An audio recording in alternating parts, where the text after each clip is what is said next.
how can we be sure that all our prayers will be answered? I will answer you in the wrong way first.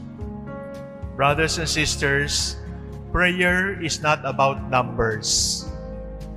It is not about 10 Hail Marys or 2,000 Hail Marys. Prayer is not about numbers. Prayer is not about language. It can be Latin. It can be English, Tagalog or Pangasinan, Italian or Spanish. God knows all these languages.